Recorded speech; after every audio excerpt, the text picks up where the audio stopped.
A 21-year-old was looking forward to starting a new chapter in life when she mysteriously disappeared after leaving work. She was last seen driving her 2011 black Chevy Cruze, the vehicle later being found abandoned in a hospital parking lot. The investigation into the young woman's disappearance provided heartbreaking clues, leading to the arrest of her ex-boyfriend.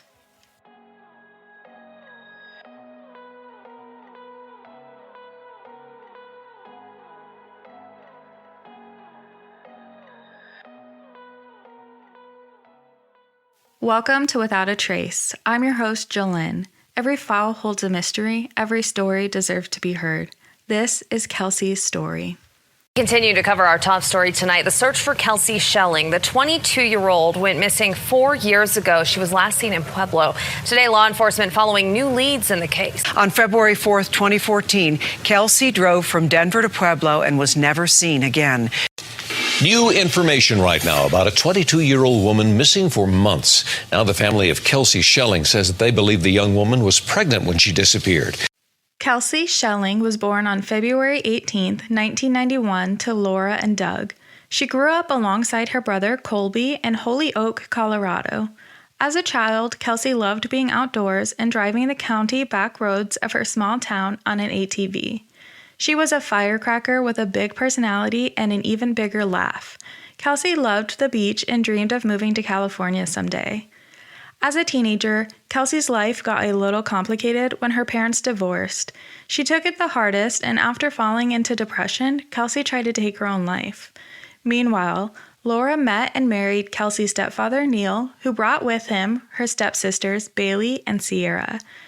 The three became very close-knit, and as time went on, it seemed things weren't as bad as Kelsie thought. Kelsie graduated from Haxton High School in 2009 and enrolled in Northeastern Junior College in the nearby town of Sterling, Colorado. Kelsie wanted to get her degree in psychology with hopes of one day working with children. While at Northeastern Junior College, Kelsie met Dante, who would quickly become her on-again, off-again boyfriend. Dante was originally from Illinois. He was one of 4 boys born to a single mom, Sarah Lucas. Dante attended Pueblo High School and was a natural athlete. He played both football and basketball, but was more talented in the latter. Dante had dreams of playing in college, but his lackluster grades made this dream seem unattainable. Dante ended up attaining college at Northeastern Junior College, where he met Kelsie. She approached him during a basketball game, and the pair seemed to hit it off. However, the relationship seemed doomed from the start. Kelsie's friends described the relationship as tumultuous at best and said that Kelsie loved Dante with all her heart, but he didn't feel the same way about her, and he was very degrading to her. Dante wasn't good at communicating and would sometimes go days without responding to Kelsie's messages, and the couple seemed to be fighting constantly. While attending Northeastern Junior College, one of Kelsie's roommates actually moved out because of the drama caused by their relationship. In the summer of 2012, Kelsie decided to cut things off with Dante for good. She wanted to fulfill her dream of living in California and moved in with a friend of hers. However, 6 months later, Kelsie was forced to move back to Colorado when she was unable to keep up the high cost of living. She settled in at her dad's vacant condo in Denver and got a job at Floor & Decor. Being back in Colorado, Kelsie decided to reconnect with Dante. Their relationship didn't improve, with the pair continuing to get into frequent fights and Dante ignoring Kelsie for days at a time.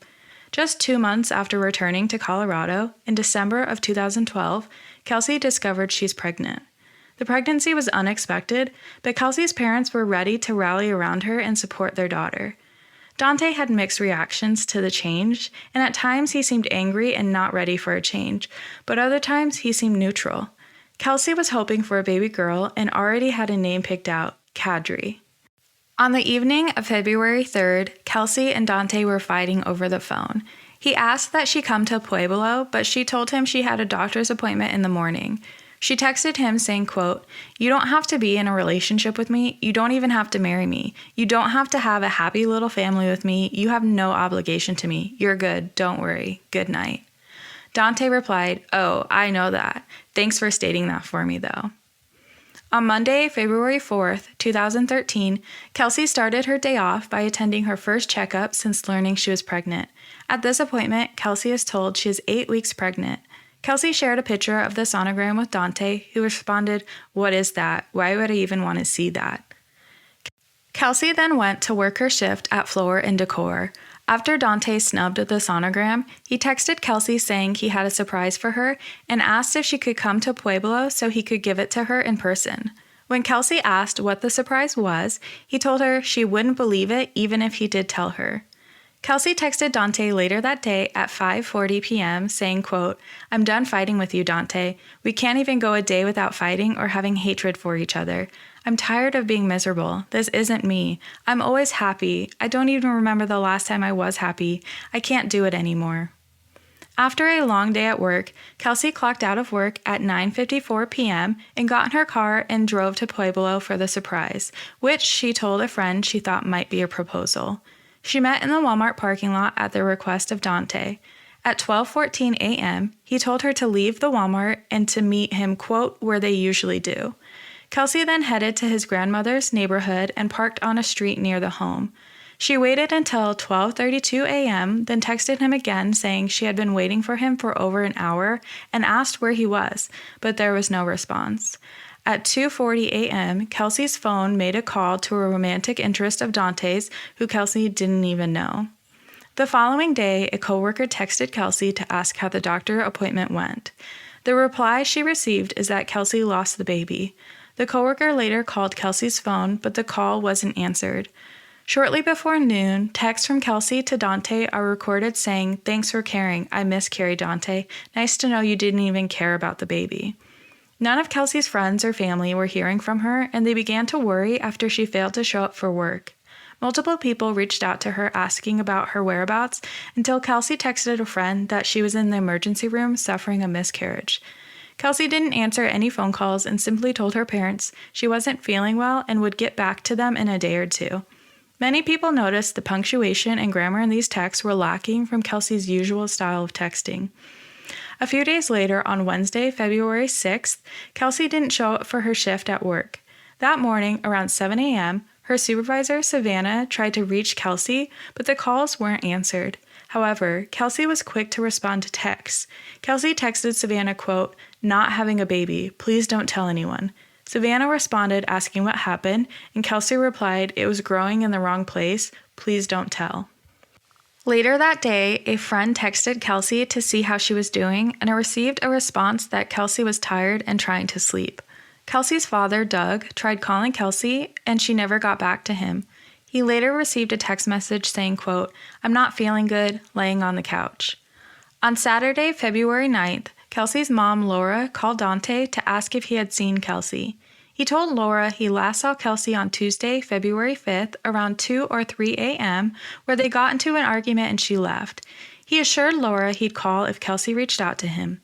Meanwhile, Kelsie's dad, Doug, and her brother, Colby, went to Dante's house to try to talk to the Lucas family. Dante later called Laura and said Kelsie called him from a blocked number saying she didn't have her phone. Laura begged Dante to pass along the blocked number and he agreed to, but never sent it. Kelsie's parents went to her apartment to check up on her, but found the apartment empty and seemingly untouched. On the evening of February 9th, Kelsie's family reported her missing.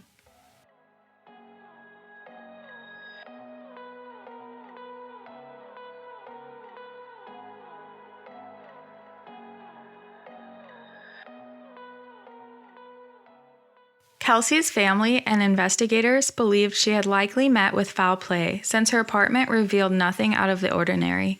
Denver patrol officers reached out to Dante. Dante told the investigators that on the night Kelsie disappeared, she drove to Pueblo from Denver to visit him. They hung out at his grandma's house and drank alcohol, smoked weed, and used cocaine. He said his mom walked in on them and was upset at seeing Kelsie. Then he said at some point he passed out and didn't see Kelsie after that. Dante suggested Kelsie may have returned to California. Investigators looked into the possibility that Kelsie had jetted over to California for a visit, but couldn't find any evidence to suggest that's where she'd gone. Detectives were troubled by an account that Kelsie's coworker Allie shared with them. About 6 months before she disappeared, Kelsie failed to show up for one of her shifts. When her colleagues finally got in touch with her, she told them she couldn't come in because she had bruises on her neck and claimed her dad strangled her. Kelsie's father, Doug, denied ever harming his daughter, and detectives were ultimately able to confirm that he had been hours away at the time of the alleged incident. But that just left them wondering who had actually caused the bruising. Those who saw her in the aftermath of calling into work that day said she did have strangulation marks on her neck. A week later, Kelsie's car was found on surveillance footage in the Walmart parking lot in Pueblo. Authorities scoured the footage to learn when it got there and how it had gotten there. Her car was spotted on surveillance video around noon the day she disappeared, driving into the lot. An unidentified man was seen getting out of the car and walking around the building, where he was picked up by another vehicle. The next morning, the same man was seen getting back into Kelsie's car and driving away.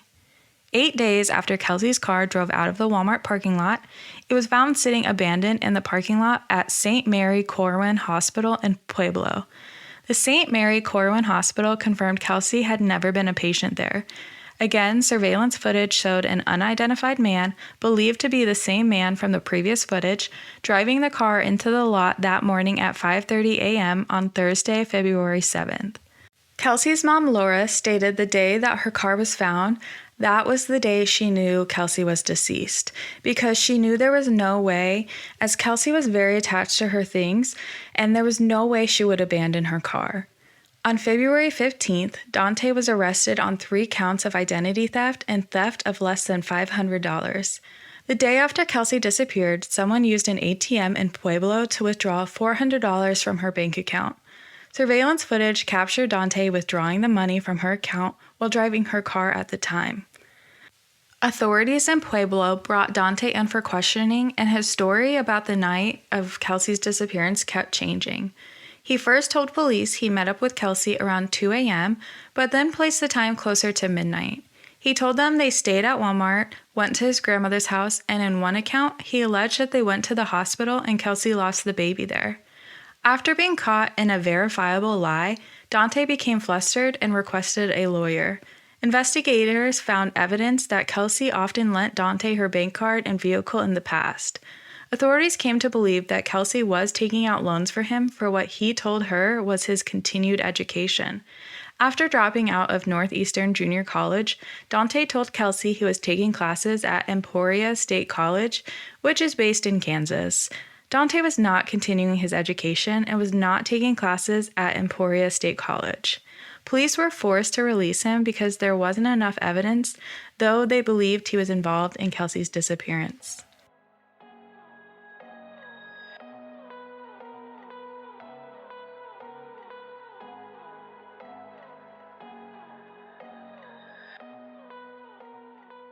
Four years after Kelsie disappeared, the Colorado Bureau of Investigations decided to take a fresh look at the case. They considered different possibilities, but continued to come back to Dante. They finally got a break in the case after they were able to secure a warrant for Dante's cell phone, which revealed the final text messages between him and Kelsie. According to the text messages, Kelsie had driven to Pueblo the night she disappeared, arriving at the Walmart parking lot at 11:20 p.m. Although Dante told her he would eventually be arriving over there shortly, she waited for more than an hour for him to arrive. She eventually pulled onto a street near Dante's grandmother's home and sent one final text message at 12:32 p.m. "Where are you? I've been sitting here for over an hour just waiting." There are no other text messages after that point. Investigators believe Dante finally arrived and ushered Kelsie into his grandmother's house. When a fight broke out about the baby, he killed her. Cell phone tower evidence shows that Dante and Kelsie's cell phones interacted a lot between February 4th and 7th, overlapping in the same areas for much of it. At this point, authorities were getting so close to making an arrest, so they tapped Dante's phone and learned he was planning on leaving the state of Colorado. He had made plans to fly to Arizona, then head to Mexico, where he would meet up with friends. Dante was also wanted for aggravated robbery charges, so police needed to act swiftly to detain him before he left the state. On November 13, 2017, authorities intercepted Dante at the Denver International Airport and arrested him on robbery and assault charges stemming from an incident in September of 2017.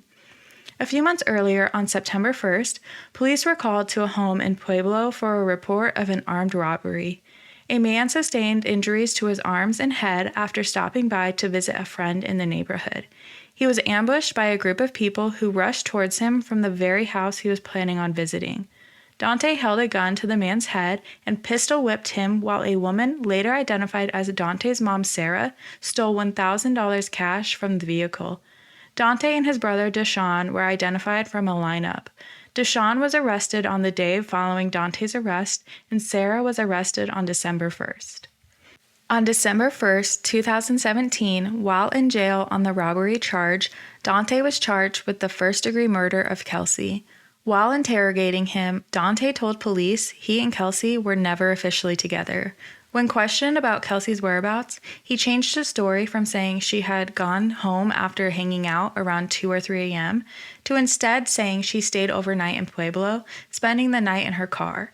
The next morning, he took her to the hospital over concerns about the pregnancy. After they went to the hospital, they drove to Walmart where they talked in her parked car for a while.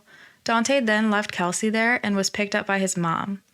When police asked who moved the car at Walmart, Dante said, quote, "All right, it was me. I lied about that from the jump. I moved the car a second time. I freaked out. I didn't know what to do." Dante still refused to admit to murdering Kelsie. However, while he was in prison, Dante allegedly confessed to a fellow inmate that he was in fact responsible for Kelsie's murder, but no one would ever find her body. In May of 2018, prosecutors presented evidence including medical records proving Kelsie's pregnancy, text messages between Kelsie and Dante, and data from cell phone towers. Investigators said the records prove there was never a time when the two phones were not overlapping in the same areas on February 4th, 2013. Plus, both phones were unaccounted for during a 4-hour window of time.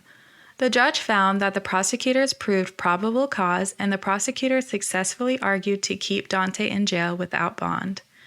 On August 28th, Dante attended his arraignment hearing and pleaded not guilty.